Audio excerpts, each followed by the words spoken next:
Assalamu Walaikum. Hello friends, how are you? Welcome back to my another video. In this video I am going to show you how to find duplicate word in Microsoft Publisher. Let's get started. At first we have to open a publisher document. Now we want to find duplicate words in this document.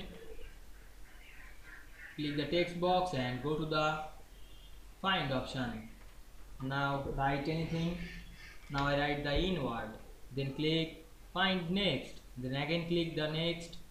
Now you can see here all duplicate word is finded very easily. I hope you enjoyed the video.